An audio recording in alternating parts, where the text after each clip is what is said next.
Welcome back to the Deep Dive. Today we're doing something a bit different, something we're calling shop floor rounds. So we're clipping on our stethoscopes, grabbing our trauma charts, and heading straight into one of the most challenging environments in acute care. Which is managing pediatric trauma in the emergency department. Exactly. And for those of you training in acute, emergency medicine, pediatrics, this is your high-stakes assignment. Right. We are going to move well beyond the basic principles today. When an injured child comes through those doors, it's not just a high-acuity case. No. It's a completely different physiological, psychological, and often a medico-legal challenge. So our sources for today really distill the absolute must-know information from core emergency medicine guidelines and trauma protocols. Right. And our mission here is to turn that material into something you can use under pressure. I mean, we need to be able to synthesize these facts, master the pediatric-specific presentations. Understand why their bodies feel so differently from adults. Avoid those critical imaging pitfalls. Deliver state-of-the-art analgesia, and this is crucial, develop that vigilance to recognize non-accidental injury. We're basically getting you ready to run the trauma bay for the youngest, most vulnerable patients. So we'll proceed as if we're walking through a busy morning shift. Sounds good. We'll address each major challenge as it comes up.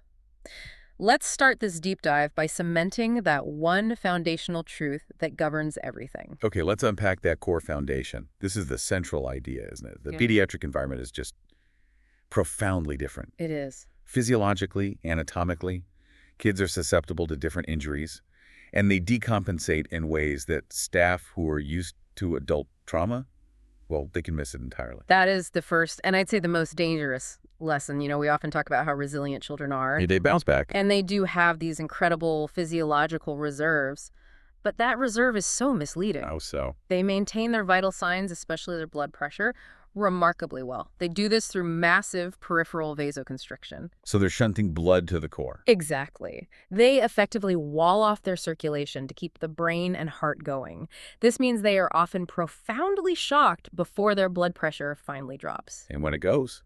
It's not a slow decline. They hit a sudden catastrophic cliff of decompensation and arrest. That is precisely why experience and specialized training, like advanced pediatric life support or APLS, it isn't just helpful, it's mandatory for anyone managing these critical cases. Absolutely. The resilience hides the damage. So the key is to see through that. Exactly. The key to mitigating this silent deterioration is just relentless referencing against age-specific norms. In adults, we have a pretty wide margin for what's normal. In a child, that range is constantly shifting with age. So what tools, what knowledge does a trainee need right there at the bedside?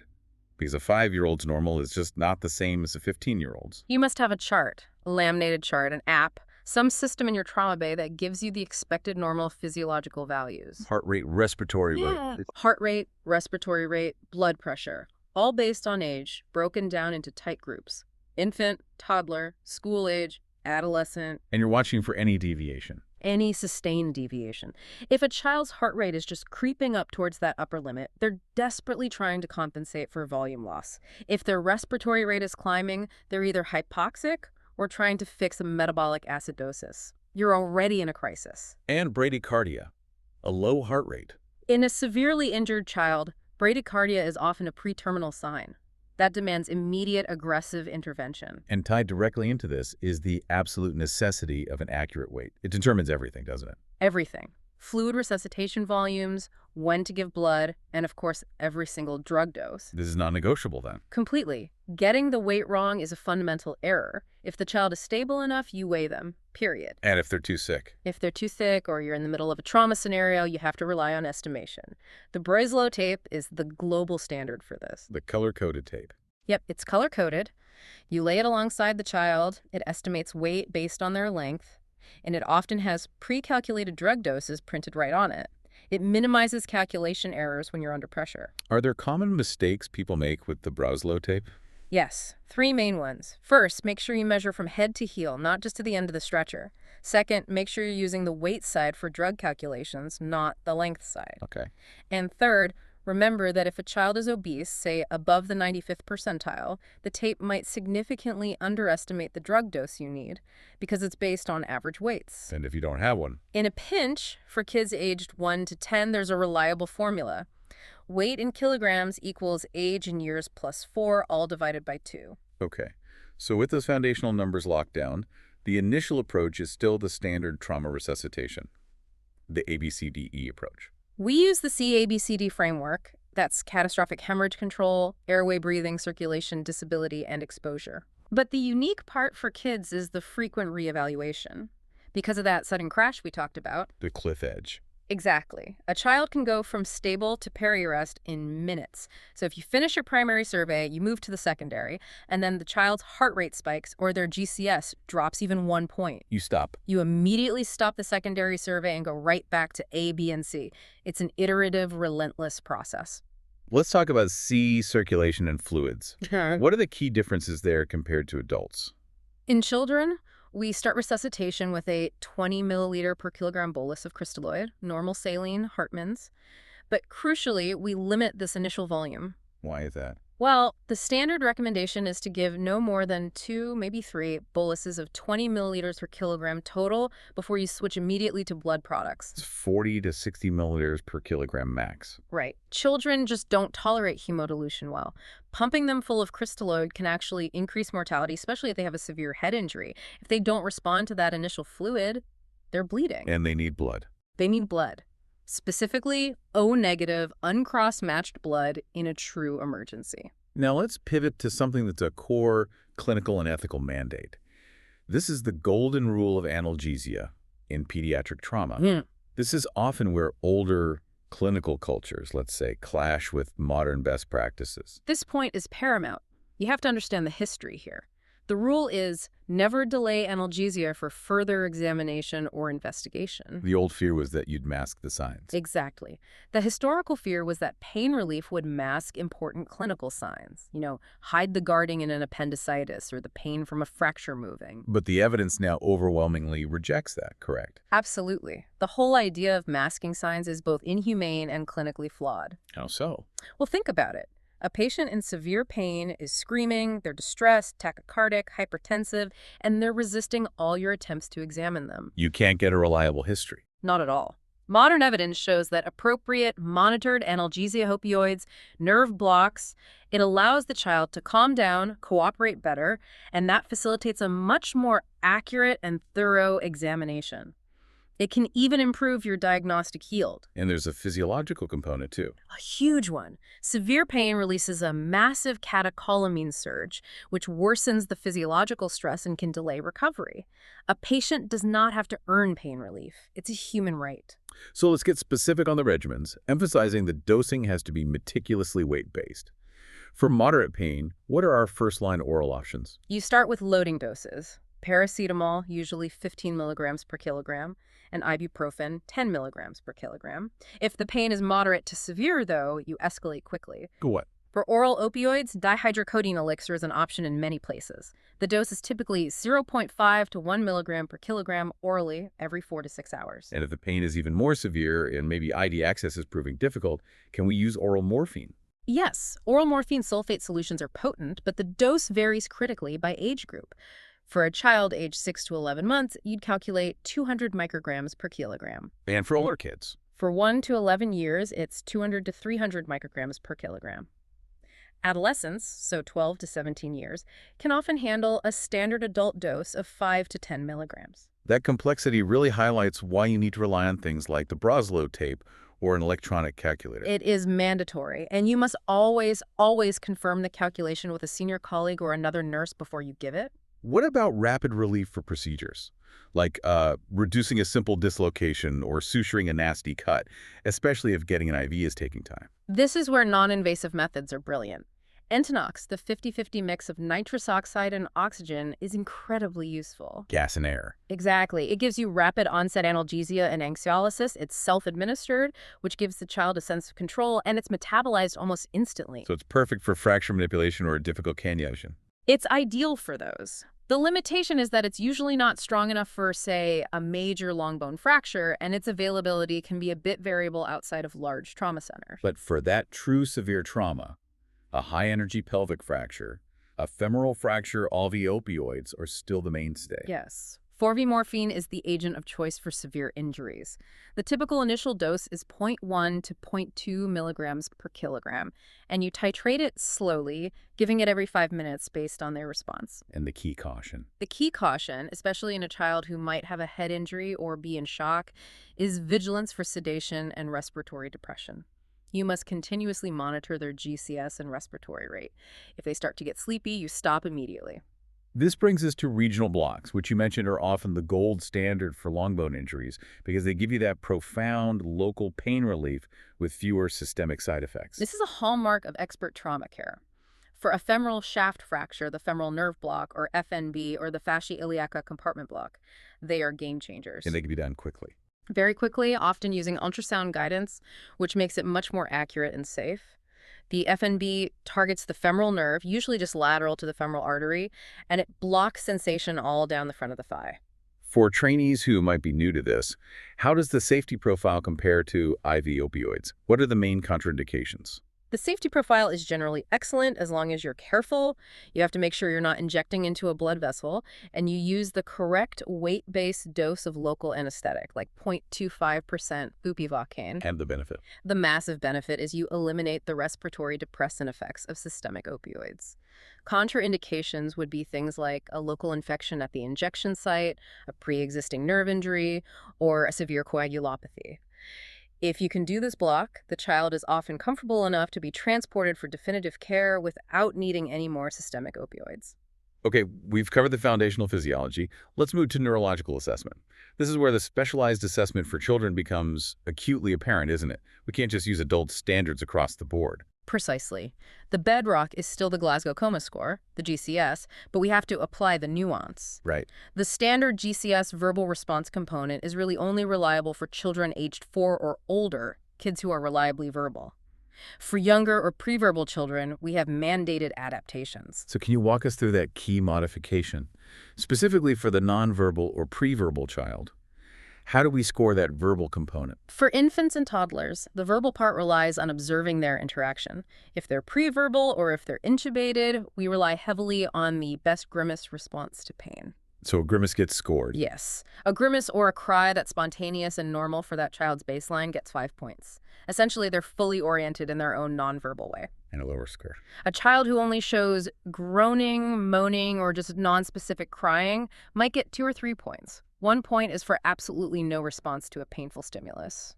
And this adjustment is to stop us from misclassifying a child as severely impaired because they can't speak. Beyond the score itself, what are the clinical red flags, the worrying signs that demand immediate hospital assessment and high-level investigation after a head injury, even if the initial GCS seems okay? You have to maintain a very low threshold for investigation in children. The injuries can be so subtle. The critical criteria demanding immediate hospital assessment include any episode of impaired consciousness, even if it was brief. So any loss of consciousness? Any at all. Or amnesia lasting more than 5 minutes after the incident. Or persistent neurological symptoms like projectile vomiting, a severe unrelenting headache, or any seizure activity. And what clinical signs should make us look for an occult skull fracture? You're looking for clinical evidence like a CSF leak that's clear fluid leaking from the ear or nose, or a periorbital hematoma, raccoon eyes, or bruising behind the ear, battle sign, though these can take time to appear. And crucially, any head injury with a worrying mechanism, especially one that suggests possible non-accidental injury, like a fall from a height that doesn't fit their age, or a high-energy impact, that immediately mandates a full hospital workup. You're saying if the story doesn't fit? If the history is vague or inconsistent, or the mechanism just doesn't fit the injury, that is an immediate red flag. That pushes them straight into the high-risk category for observation and imaging. Speaking of high-risk injuries where mechanism is key, let's talk about spinal trauma.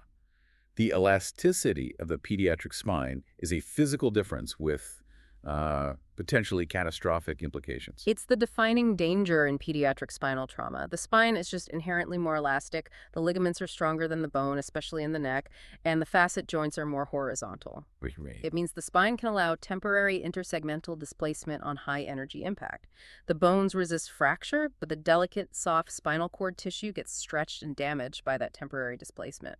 And this is the mechanism for SCIWORA, spinal cord injury without radiological abnormality. Exactly. Segura is the silent killer because the vertebrae spring back into their normal position. Initial X-rays or even high-resolution CT scans might look completely normal. Leading to a false sense of security. A completely false sense of security despite the child having a devastating cord injury.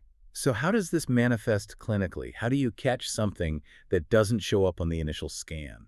This requires a very high index of suspicion. The initial presentation might be just transient neurological symptoms, temporary pins and needles, weakness that resolved quickly, neck pain that came and went. And the signs can be delayed. They can be delayed for hours, even days. So any transient symptom must be taken seriously. If a child has a history consistent with a neck injury and they describe transient weakness, they need full neck immobilization and an immediate senior consultation.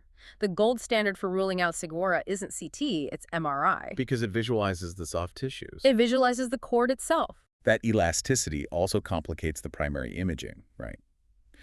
What are the known X-ray pitfalls when reading C-spine films in young kids that a trainee might flag as an injury by mistake? Trainees have to be aware of the normal developmental variants. The most common pitfall is misinterpreting pseudosubluxation. Okay. Because the facet joints are flat, in normal flexion, you can see up to 4 millimeters of anterior displacement of C2 on C3, and sometimes C3 on C4. So it looks like a slip, but it's normal. It can be normal, especially if the X-ray was taken without full extension. If the soft tissue shadow looks okay and there's no spinous process widening, it's likely normal. But that ambiguity is precisely why you need senior input, often from a pediatric radiologist, to clear the C-spine in children. So when does that uncertainty or the clinical picture force you to move directly to advanced imaging like a CT scan, even if the X-rays are normal or unclear? You need an urgent CT of the cervical spine if you have any high-risk features. The criteria include a GCS of less than 13 on initial assessment, if the child has needed intubation, or if they have focal peripheral neurological signs that are persisting. Or multiple injuries. Yes, multiple major injuries, what we call distracting injuries, or just a strong clinical suspicion of a fracture despite initially unclear X-rays. But remember, while CT gives you great bony detail, if you're suspecting Segura, you still need an MRI to evaluate the cord itself. Let's transition now to common musculoskeletal traumas, where that need for comprehensive assessment and pain control is immediate, specifically tibia and fibula fractures. Yeah, lower limb fractures are common. You see them from low-energy trauma in toddlers, the toddler's fracture, or higher energy mechanisms in older kids. And the key imaging requirement. The one trainees often forget is that the X-rays must show the whole length of the tibia and fibula, plus views of the knee and the ankle joints. Why is it so important? Because you have to rule out an associated injury, a proximal or distal injury, like a missed ligamentous injury at the ankle or an occult fracture near a growth plate. And the management plan depends heavily on the fracture pattern and stability. Correct. We differentiate based on stability. For a simple, undisplaced transverse fracture of the tibial shaft, the immediate plan is a plaster of Paris backslab, elevation, and aggressive analgesia. For unstable fractures. Spiral, oblique, or displaced fractures are inherently unstable. So your management plan there is an immediate referral to the orthopedic team for a potential manipulation under anesthesia, or MUA, to realign the bone, or even surgery like closed intramedullary nailing To prevent malunion. Which can severely impact their growth. And coming back to our analgesia theme, regional blocks are still paramount here. For any femoral shaft, fracture, high energy, massive pain, we rely on that femoral nerve block or a fascia iliaca block. They minimize systemic opioid use and provide amazing comfort. Is there a specific pitfall to be aware of? Yes, a specific teaching point on the management plan. If you have a supracondylar femoral fracture, that's a fracture of the distal third of the femur near the growth plate, the femoral nerve block might not give you complete coverage because of how the nerves are arranged down there. So you have to be ready to supplement. You must be prepared to supplement with IV analgesia or make sure the orthopedic team assesses how effective the block is very quickly. Finally, let's talk about compound injuries, where you have a dramatic open fracture with massive soft tissue damage that can distract the whole team. It's a classic pitfall. The management principles for compound injuries are standardized, they're non-negotiable, but you only address them after you've managed the life threats. ABCDE first, always. So once ABC is stable, what's the plan? The plan includes adequate fluid resuscitation, aggressive analgesia, often IV opioids and regional blocks, a proper sterile wound dressing and splinting to immobilize the limb and minimize contamination. Antibiotics. Prophylactic broad-spectrum antibiotics, usually a cephalosporin, and ensuring their tetanus cover is up to date. The golden rule is simple. Never let a dramatic distal limb injury distract you from the immediate life-threatening injuries. They are limb-threatening, but rarely life-threatening. Now we have to transition to the most difficult but also mandatory segment of this round, recognizing non-accidental injury, or NAI. This requires absolute non-judgmental vigilance from every single member of staff. This discussion has to carry the gravity it requires. NAI is a tragically common presentation in the ED, and it is our primary ethical, legal, and clinical duty to recognize suspicion and act immediately. This section is all about vigilance, documentation, and low thresholds. Let's start with a comprehensive overview of the definitions, because child maltreatment is a wide spectrum. It goes beyond just physical abuse. It does. So first you have physical abuse, NAI, which presents as injuries either isolated or in combination, often inflicted by a parent or a caregiver. Second, and this is a highly challenging diagnosis, is non-accidental poisoning. This is a form of fabricated or induced illness where a parent deliberately poisons a child. They often present with bizarre, unexplained symptoms and weird biochemical results. And then there are deficits in care. That's neglect. And this manifests not just as physical signs, but as a systemic failure of care. The child might be chronically dirty or unkempt, severe failure to thrive. Fall off a gross charts. Way off. Below the third centile with no medical explanation. Or significantly delayed developmental milestones, which can be hard to spot on one ED visit, but you have to note it if you see it. The other two key categories are emotional abuse, which involves ongoing maltreatment that leads to significant personality or behavioral changes, anxiety, sleep disturbance, toileting issues, and sexual abuse. This can range from non-contact acts to penetration. Clinically, you might see injury to the genitalia or anus, chronic UTIs, unexplained discharge, STIs, or inappropriate sexualized behavior. Focusing now on the clinical and radiological red flags, the specific sentinel injury patterns that have a high specificity for NAI. We have to start with bruising. It's often the first, most subtle sign. Bruising is everywhere in active, mobile children. Bruises on the knees, shins, forehead, that's normal. But it's the pattern that matters. The pattern, the location, and the age of the bruise are critical. There are a few mnemonic rules we use for guidance. So what are the primary bruising red flags? First, any bruise, anywhere, on a non-mobile baby, so under 6 months old, is NAI until proven otherwise. They should not have bruises. Okay. Second, we look for bruising in specific locations. The 10-4 rule is a good way to remember this. Bruising on the torso, ear, or neck, especially in children under the age of 4, these areas are protected in accidental falls. Oh, no. Third, look for patterned bruises. Bruises that reflect the implement that was used. A belt buckle, a loop of cord, or clear hand or finger marks like parallel lines. And finally, the age of the bruise. Exactly. A yellow-green color in a bruise implies it's older than 18 to 36 hours. If a caregiver tells you a story about an injury that supposedly happened 5 minutes ago, but the bruise is yellow, that is a profound discrepancy that demands investigation. Now let's talk fractures, which, especially in infants, can be highly specific indicators of abuse. What fracture patterns should trigger an immediate NAI investigation? We look for fractures that are biomechanically inconsistent with the story we're being told, especially those from twisting or shaking forces. High specificity fractures include Go on. metaphyseal corner fractures. They're also called bucket handle fractures. These are tiny chips of bone pulled off the growth plate region caused by violent yanking or shaking of a limb. They are virtually pathognomonic for abuse. It's a huge red flag. A massive red flag. Also, posterior rib fractures. Fractures of the ribs near the spine are caused by forceful compression of the chest, like during a shaking or squeezing. Highly specific. Then multiple fractures. Multiple fractures in varying stages of healing. Finding new acute fractures right alongside callus formation from old, previously undiagnosed injuries is another massive red flag. It's exactly what the skeletal survey is designed to find. What about skull fractures? An occipital skull fracture, so a fracture to the back of the skull. A simple linear parietal fracture can be accidental, but an occipital fracture requires a high directed impact and should make you very suspicious. And this all leads to head trauma, which is the leading cause of death in abused infants. Let's talk about this specific triad associated with abusive head trauma. AHT, what used to be called shaken baby syndrome, typically involves the triad of a subdural hematoma, retinal hemorrhages, and encephalopathy, which is brain swelling or injury. And what causes this? It's caused by rapid, repeated acceleration-deceleration forces or blunt impact. The brain is soft, it rotates inside the skull, and it tears the small bridging veins, causing the subdural, and it tears the retinal vessels, causing the hemorrhages. So the presentation might not be obvious trauma?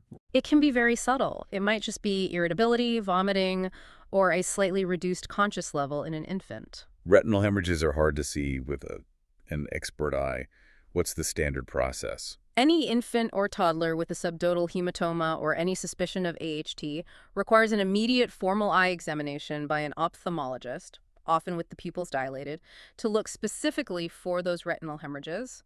When you find them with the subdural, it significantly increases the specificity of the abuse diagnosis. Finally, let's look at burns and wounds, which can reveal very specific, non-accidental mechanisms. Deliberately inflicted burns are terrifyingly common.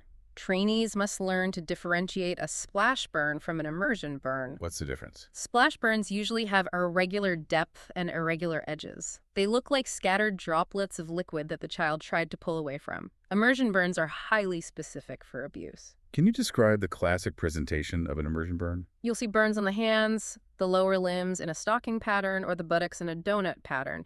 They follow forced immersion in hot liquid. And the key diagnostic feature? The key is the uniform depth of the burn, because the body part was held constantly in the hot liquid and the sparing of flexural creases. The donut pattern. Exactly, or the donut sparing of the buttocks. This means the child was held rigid so the deep skin folds were protected, or the part of the skin touching the bottom of the tub was protected. It proves they were in a forced position and couldn't pull away. And you look for other things. Cigarette burns. Small, deep, circular burns with raised edges. Very distinct. Also, any torn frenulum of the upper lip in a non-mobile or pre-verbal child should prompt extreme suspicion. It can result from forceful feeding or an impact. The burden of recognizing NAI often falls on the junior staff first. So the management process has to be immediate escalation. What is that clear, structured process? The immediate responsibility of the junior ED clinician is vigilance. You have to consider abuse, you have to objectively document every single injury, and most importantly, you have to document any discrepancy between the history you were given and the injuries you found. You're not making the final diagnosis.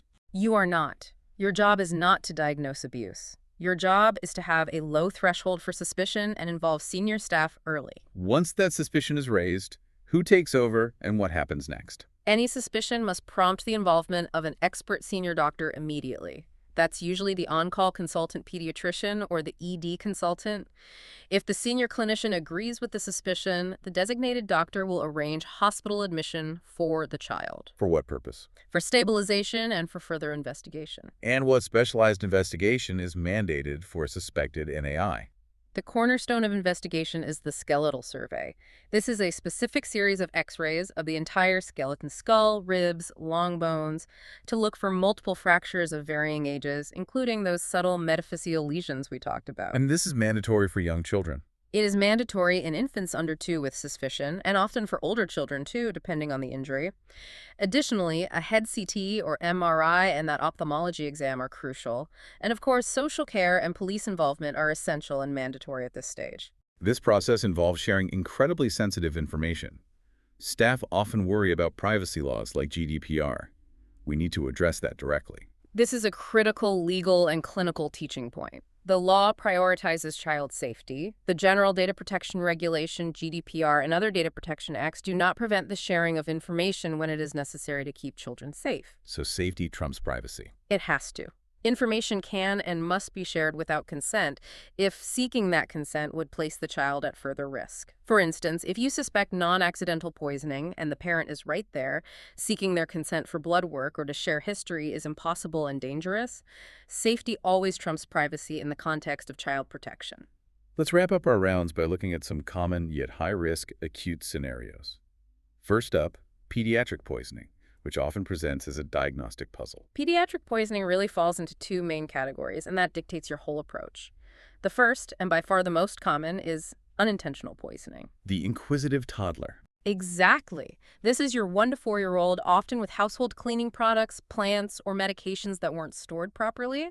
These are usually exploratory ingestions, a taste, a quick swallow, so the volume ingested is usually small. And the second category, which is much higher risk. Intentional self-harm. You have to consider this in children age 6 and up, though it becomes much more common in adolescents. These ingestions involve larger, intentional volumes of highly toxic compounds, often prescription medications like antidepressants or a large amount of paracetamol. And these cases require a dual approach. Yes, immediate medical stabilization and a subsequent assessment by Child and Adolescent Mental Health Services, CAMHS.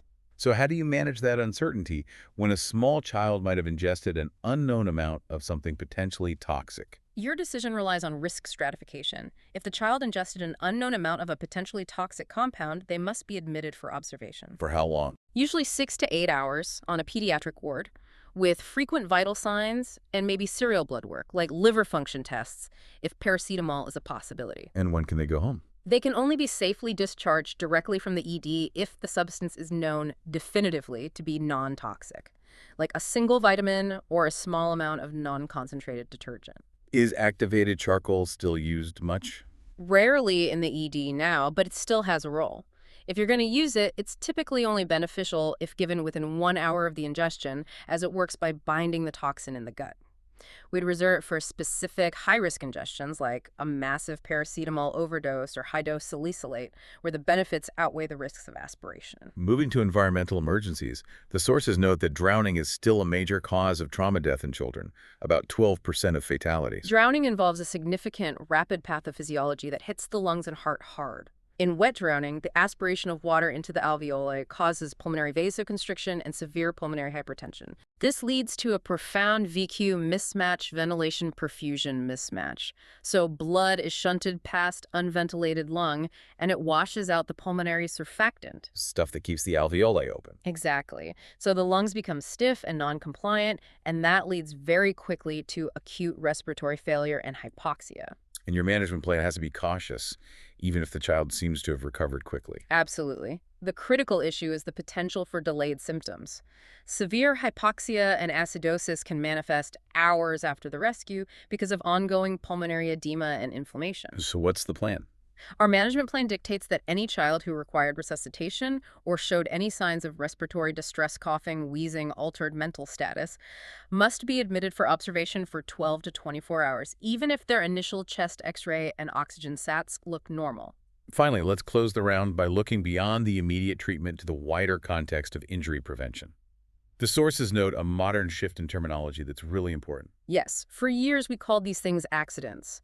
But an accident implies something unforeseen, unpreventable. And that's not the case. No, we're shifting the terminology to injuries because the vast majority are predictable and preventable. This shift emphasizes that emergency departments have a role in injury prevention that goes far beyond just treating the injury after it's happened. So what is the ED clinician's role in this prevention effort, in secondary prevention? We occupy this unique window into a family's life during a moment of crisis.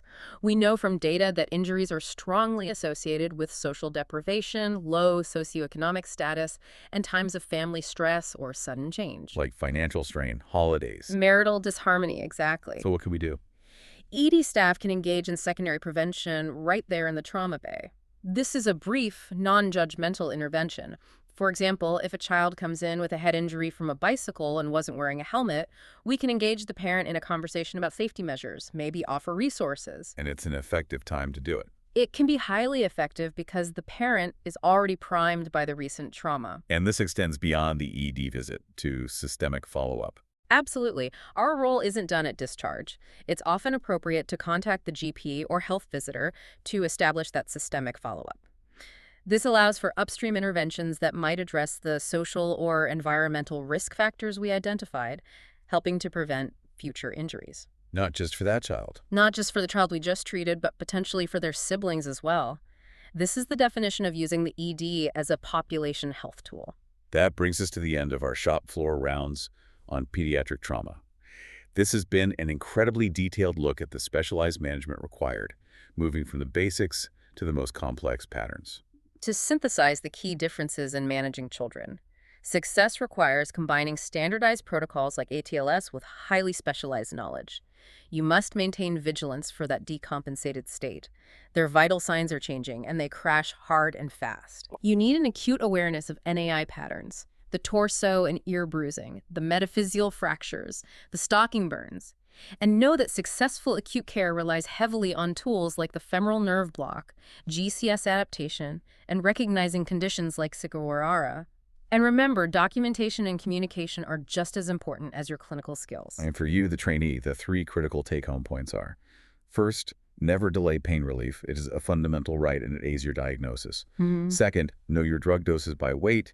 Use the Broso tape religiously and double-check your calculations.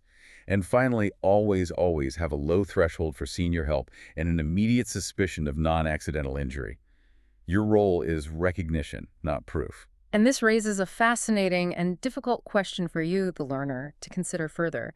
The data shows that severe injuries like NAI, while carrying enormous individual morbidity, account for only about 5% of overall trauma deaths in children. Yet ED departments dedicate massive resources, time, personnel, specialized investigations like skeletal surveys, to diagnosing and managing abuse. So given that most pediatric injuries are accidental and linked to systemic factors like social deprivation, what is the optimal path for EDs globally to strategically shift resources toward upstream primary and secondary injury prevention strategies for all children, leveraging our unique position as acute care providers to maximize community impact? A profound thought to end on. Think about how that shift in focus could redefine the practice of emergency medicine. Thank you for joining us for the deep dive.